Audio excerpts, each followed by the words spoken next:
Hey everybody, it's Jason Blaha here, and today I want to chat with you guys a little bit about a news story that I got, and this really fits in perfectly with what we discuss on this channel.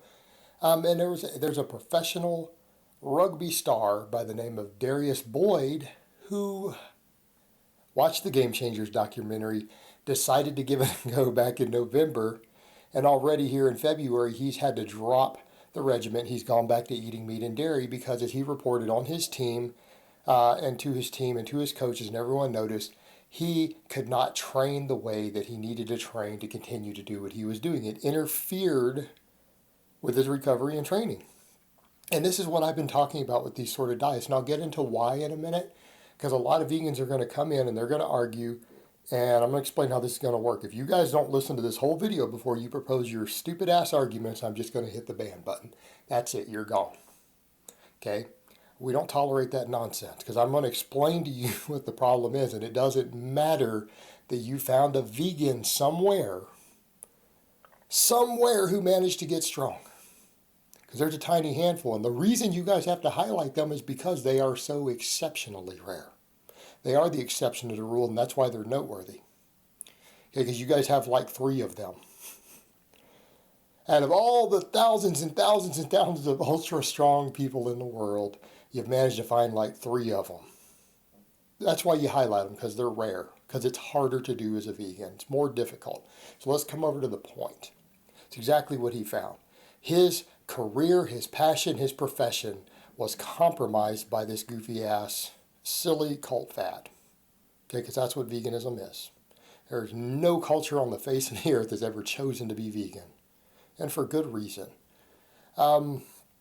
And let's set aside whatever ethical arguments people have. That's its own separate topic. And people say, why don't you cover that? Because I don't want to cover that. That's not the purpose of this channel. I have my own obvious beliefs on it.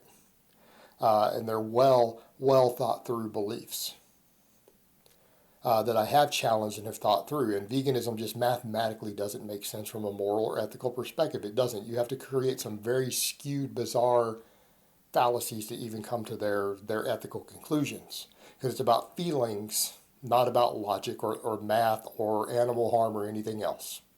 Okay, and they know that. Because when you confront a vegan about it in person, they say, well, okay, you're probably right, but I feel like if I take actions that I believe to be more compassionate, then it doesn't matter if they're true or not, as long as I feel that they do, it makes me a better person. And that's what it comes down to. It's about how you feel. It's a feeling movement, not a logical one. And it literally has nothing to do with reducing animal harm. It's about individuals feeling morally superior. That's all it is. But over to the point. Game Changers put out so much false information that tons of researchers have completely debunked it already. It shouldn't take you long to find all the PhDs who have debunked it. So let's come over to the point with this specific athlete. He just could not sustain what he was doing. Now, people will say, well, I don't get it. They're not necessary. Everything could be found in supplements and in plants. And it's like, okay, just because you can try to piece something together and make it work doesn't mean that you're going to nail it perfectly. And here's the problem we have. And I think everyone out here who is trying to get fit for whatever reason can understand this.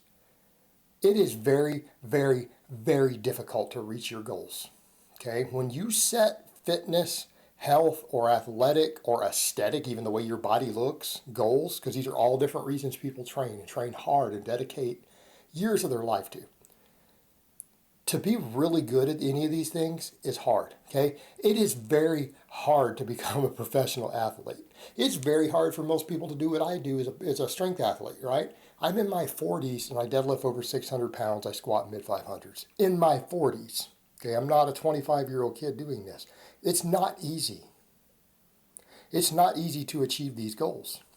The guys who have phenomenal physiques, do you think that's easy to do? If it was easy to do, everybody would look like them. If it was easy for 43-year-olds to deadlift 615, every 43-year-old would be doing it. If it was easy to look like the guy who you guys think has this incredible body, if it was easy to do, every single guy at the beach would look like that. If becoming a professional rugby player was easy to do, everyone who started playing rugby or football would become professional and be millionaires. If it was easy, Only a tiny percentage of people reach these goals. It's hard. And when you start removing tools in your toolbox, valuable tools, you make it even more difficult. Doesn't mean it's impossible.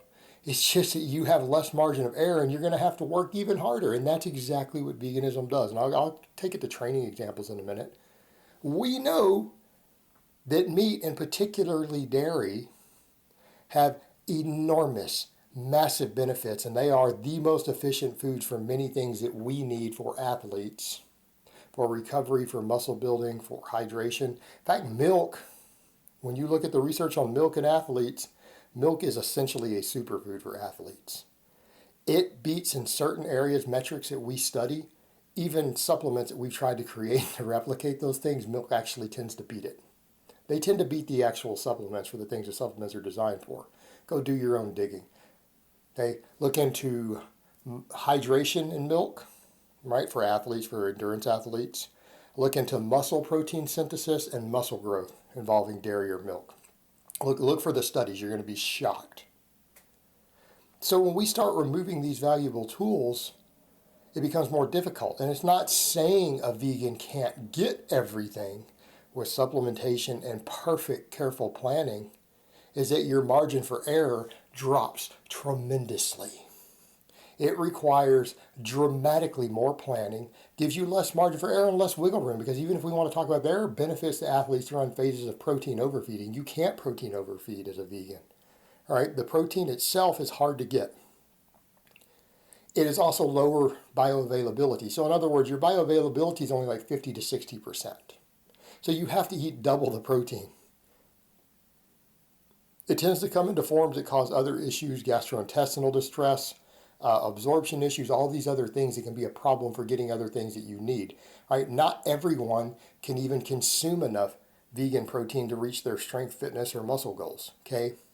Not everyone has the GI tract to allow them to even get away with it without severe gastrointestinal distress. All right? It severely limits the tools that you have available. And it's not saying you can't force it to work in a perfect environment, because a handful of people have. And the ones who do it all admit it. Look at the handful of really, truly strong vegans that are out there. Look what their life has to revolve around for planning their food to even be where they are. And they're still not the best. Right? They have to literally obsess over their diet and their supplementation to get it right. They have to obsess over it. These things are hard enough without handicapping yourself. It's hard to get a 600-pound squat. It's hard to have a perfect physique. It's hard to get a professional contract in a sport. And when you start limiting your tools, and that's exactly what veganism is. It's removing tools from the toolbox. And they were doing it under, oh, you'll be healthier and fitter. No, you won't. The evidence is simply not there for that. And the evidence suggests otherwise. You're removing tools. It's literally like coming and saying, well, I want to get big and strong, but I am going to refuse to touch a barbell. Well, we know the barbell, the loadable plate-loaded barbell, an Olympic bar, is one of the most valuable, if not the most valuable tool that we have in our toolbox for getting big and strong. It is absurdly effective. Is it the only thing you should consume or use? No. It's not all I do. I do a lot of different supplemental lifts. I have like 8 different specialty bars. I use bands, chains, dumbbells, weighted bodyweight movements against bands. I do other stuff to be where I'm at with my strength. But the barbell is your most valuable tool, just like we would say meat and dairy are probably the most valuable tools we have for gaining muscle and strength. Does that mean it's the only thing we use? No. And only an idiot thinks that way. If a person literally says, oh, that's one of the most valuable tools we have, so therefore it's the only thing I'm going to use, they're stupid. Only idiots think that way. Only low-functioning morons think, oh, he said that's the best tool we have in our tool set. The most versatile tool brings the most to the table, so I'm just not going to do anything else. Well, that would make you stupid. It just means that because it's a valuable tool, you should use it a lot.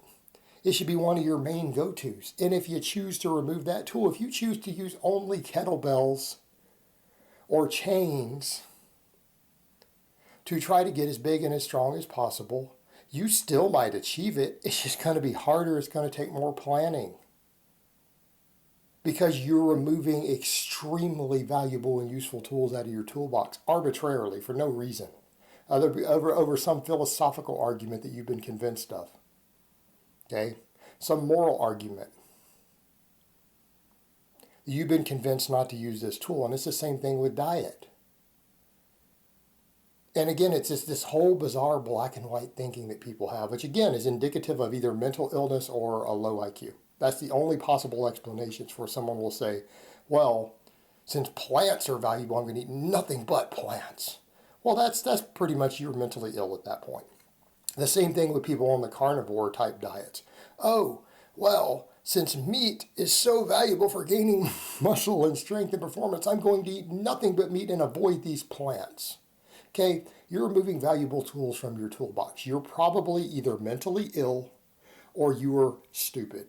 Those are the two possibilities. If you hear something like that and that sounds like a good idea to you, you need to assess which of those two categories you're in. If you're stupid, you can't improve that. That's just who you are. Try to get good advice from other people in general more in life. If you're mentally ill, you need to seek help. Because those are the only two sort of people who hear something like that and that is what their brain goes to.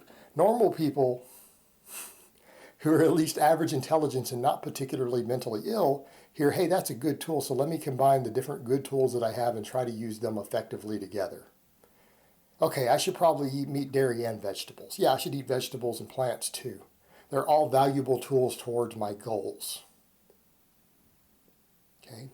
Same thing with your training tools, right? You go, yeah, okay, barbells are great. I should definitely use barbells. Is there other stuff? Oh yeah, okay, weighted body weight movements or bands or dumbbells. They all seem to have uses too. I should figure out how to use these different tools at the right times and find a way to make these different tools work together. Right? Only mentally ill people think, oh, I'm just only going to use this one tool. The only people who have something wrong with their brain think that way. There's an issue there. And that makes sense. Veganism is a mental illness as far as I can tell. Look at the data and the research. Basically, mentally ill people are drawn to veganism. Don't let them convince you of this bullshit. And this documentary is a perfect example. They hurt athletes. They hurt people trying to reach goals by producing this piece of garbage. And this is an athlete who tried it, realized, oh crap, this isn't working. I'm going to lose my career. I better go back to doing what works. And this is stuff that we need to point out. People need to be aware of this. Limiting the tools that you have available when you need multiple different tools to achieve a goal. Cutting entire valuable tools out because of a philosophical argument is stupid. Don't be stupid. All right, guys, well, that's really all I have to say on that today. I hope it's been informative, and I will talk to you guys next time.